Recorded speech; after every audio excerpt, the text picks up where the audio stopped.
Assalamu alaikum, this is Iram Manan, your history teacher from Army Public School and College, Zamzama.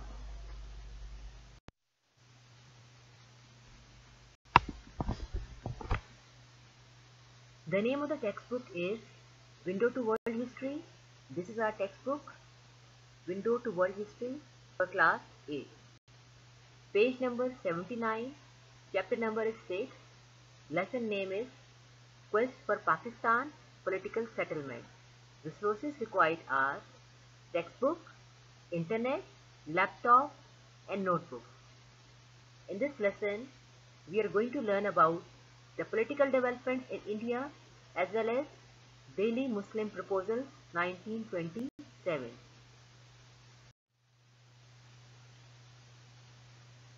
Okay students, before we move on, I want to ask some of the very simple questions. Hopefully you can answer all of them.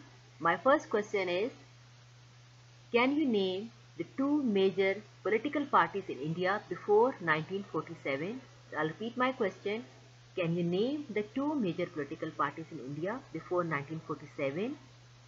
Yes, they are the Indian National Congress, while the second political party was All India Muslim League. All India Muslim League, that was a political party for the Indian Muslims. My second question is, when did All India Muslim League establish? It was established in 1906. My third question is, can you name the capital city of India? It's a very easy question. So can you name the capital city of India? Yes, the capital city of India is Delhi or New Delhi. What is meant by electorate? Hopefully you have heard this term electorate. So do you know that what is basically meant by electorate? Electorate means voters.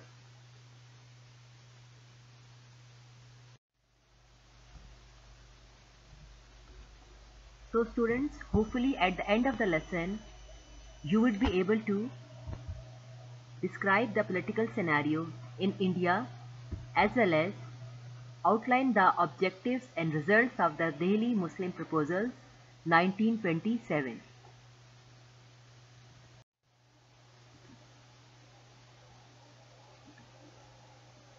Before we move on, we should understand the meaning of the term electorate. All the people in a country or area who are entitled to vote in an election is called electorate. Muslims always wanted their separate representation in government affairs. For that purpose, the Muslims demanded separate electorate. As far as the Hindus were concerned, they always demanded the joint electorate. So before we will move on to our main topic, that is the Delhi Muslim Proposal, we should identify the difference between the separate electorate and the joint electorate. Separate electorate are that type of elections in which minorities select their own representatives separately, while joint electorate, in case of joint electorate, people are selected collectively. So we can say that under joint electorate, voters of all communities select their representatives from the same set of candidates.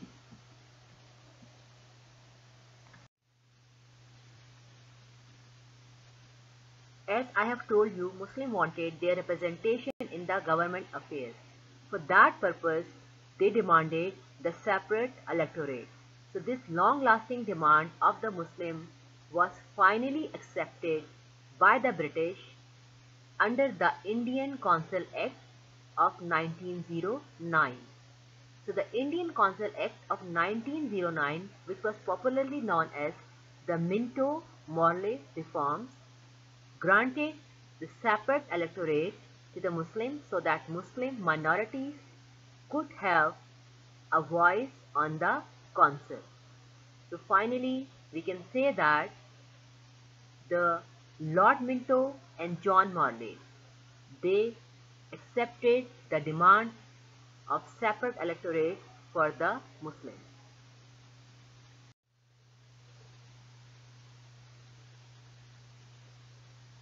as we have discussed that the demand for the separate electorate for Muslims was finally accepted by the British under the Minto-Morley reform. Now it was a time for the Congress ministries to accept the separate electorate demand for the Muslims.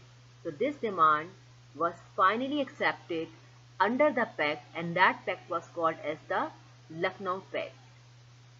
Mr. Jinnah's efforts bore fruit, and the Congress and Muslim League decided to hold a joint session in Lucknow in 1916. The Congress, apart from conceding separate elections, also agreed to introduce them in the Punjab as well as in the central provinces. And after that, Gandhi decided to unite with the Muslims in their struggle for the restoration of the Ottoman Empire, and also started the non-cooperation movement. So, Mr. Jinnah's efforts and success in bringing the two main political parties on a common platform earned him the title of Ambassador of Hindu-Muslim Unity. But unfortunately, because of an incident which was called as the Chauri Chaura incident in 1922, Mr. Gandhi called off the non-cooperation movement, and because of that, finally the Lucknow Pact was also ended. So we can say that Lucknow Pact was the pact in which the Congress and Muslim League finally made a political settlement, and the Congress conceded separate electorates for Muslims.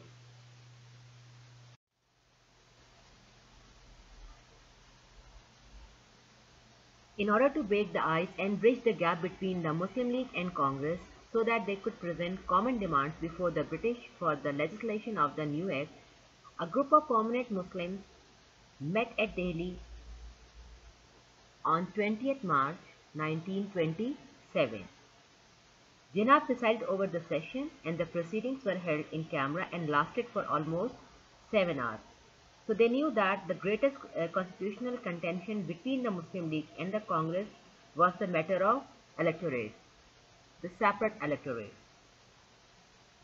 Congress propagated joint electorate, so as to them separate electorate would have weakened the foundation of the Indian nationalism, whereas the Muslim League was not ready to let go of their demand for the separate electorate.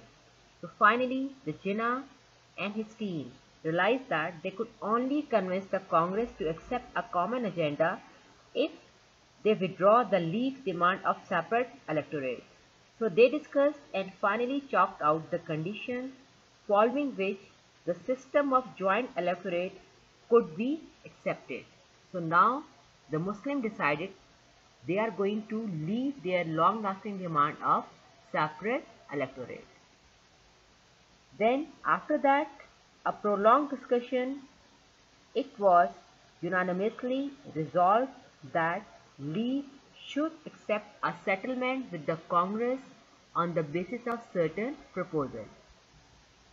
So the concluded agreement came to be known as the Delhi Proposal.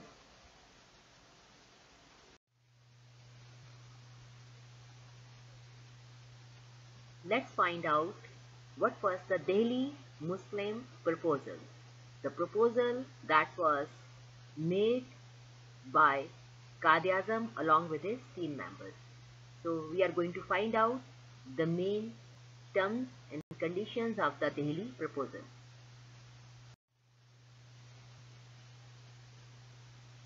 Now let's find out the demand that was made by Quaid-e-Azam along with his team members. So these demands were named as the Delhi Muslim Proposal of 1927.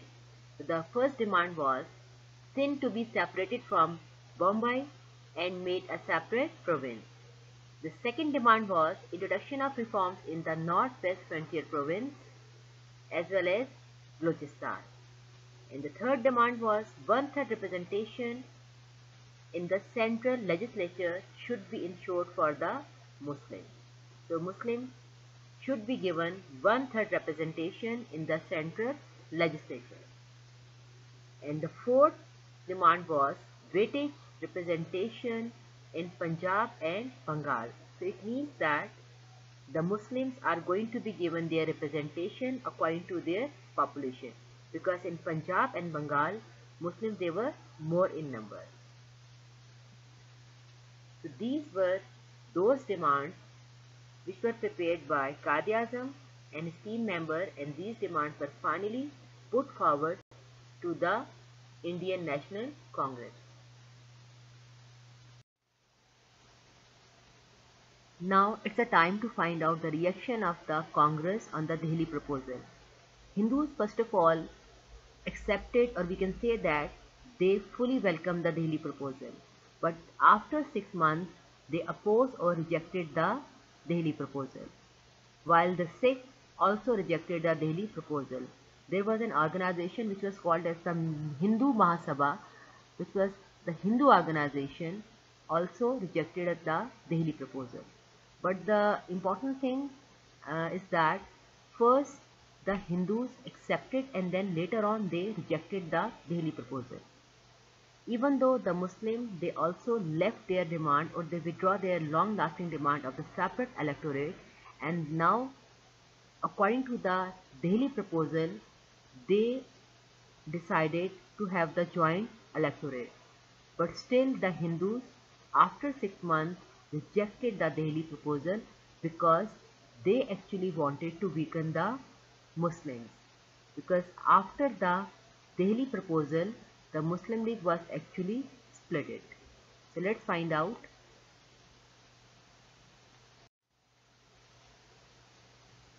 Now it's the time to find out the reaction of the Muslim League on the Delhi proposal. Actually, there was a division in the Muslim League regarding the Delhi proposal. Some important leaders from Punjab, especially Lahore, were not agreed to withdraw the demand of separate electorate. They formed their separate group, which was named as Shafi League, headed by Mia Muhammad Shafi, while the people, the leaders who supported Quaid-e-Azam, they formed their group, and which was called as Jinnah. So we can say that because of the Delhi proposal, the Muslim League was actually divided and it was weakened.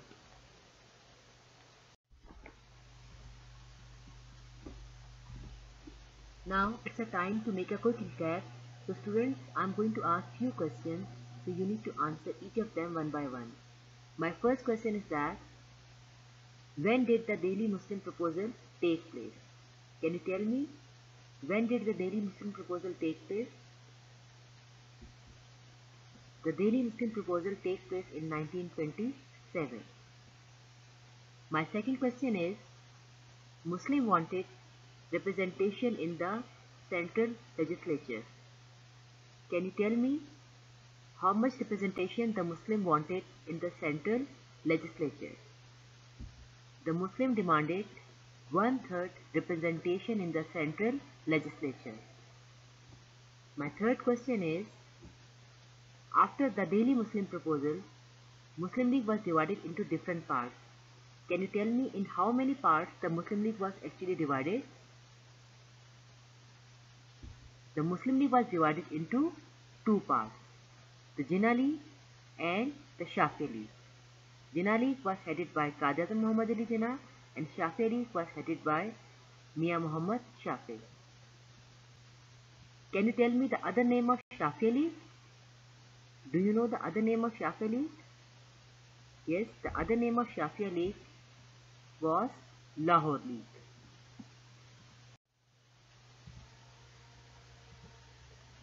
Now it's a time for the written work, and what you will do, you need to list the main points of the Delhi Muslim Proposal 1927 in your notebook.